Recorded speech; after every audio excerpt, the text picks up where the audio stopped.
Hello everyone! Ayan, so ito na po yung ating part 2 sa pagluluto nitong ating bola-bolang hito. Nako, napakasarap po nito talagang. Ito po yung isa sa pagkain ng Bicol. Ayan, usually dito lang po talaga ako nakakatikim ng ganitong luto dito po sa Bicol. Kaya talagang medyo matrabaho lang po ng konti ang paggagawa ng ganitong bola-bolang hito, pero talagang sulit naman po pag ito ay nakain ninyo. Talagang napaka-sarap po. At syempre, napaka-healthy po nito kasi syempre, marami po tayong mga dahon-dahon na berde ang ilalagay dyan. So, may kangkong, may dahon sili, saka yung dahon ng adgaw para pangtanggal lang sa po dito sa ating nilulutong bola-bolang hito.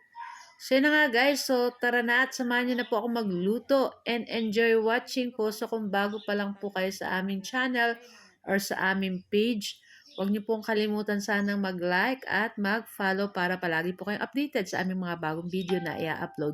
So yun na nga, nagpakulo lang po tayo dyan ng tubig. Ayan, syempre medyo dapat marami-raming tubig. At ilagay na po natin dyan yung ating luya, yung ating sibuyas, at maglagay na rin po tayo ng asin para sa pangpalasa. At pag kulong-kulo na yung ating tubig dyan at luto na yung ating sibuyas at yung ating luya, ilagay na po natin dyan yung itong ating ginawang bola-bolang hito. Ayan.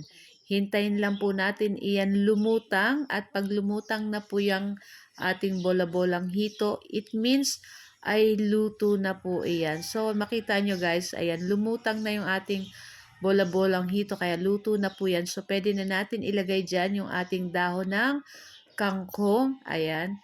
Tapos po ilagay na rin natin dyan yung ating dahon ng sili. Kaya talagang napaka-masustansya po nitong ating nilulutong bola-bolang hito. Ayan. Tapos syempre ilalagay na rin po natin dyan yung ating dahon ng adgaw. Dahil ko po alam sa Tagalog ang tawag nito.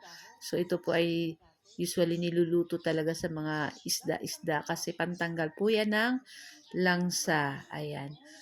So, napakasarap nito guys at talagang perfect ngayong, lalo na ngayong maulan, masarap pong humigop ng sabaw. Ayan, maya-maya ipapatay na rin po natin yung apoy. So, makikita nyo dyan yung ating bola-bolang hito. Ayan, nagtatago guys.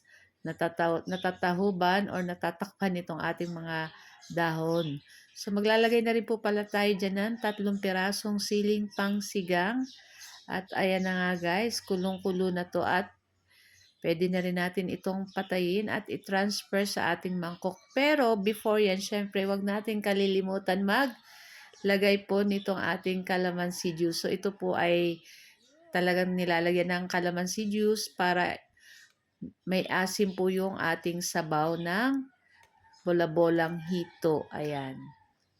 So yan yung ating calamansi juice dyan. Medyo marami yung ating ginawa kasi masarap po dito talaga is maasim-asim. Ayan. So guys, thank you for watching. See our next video. Ciao!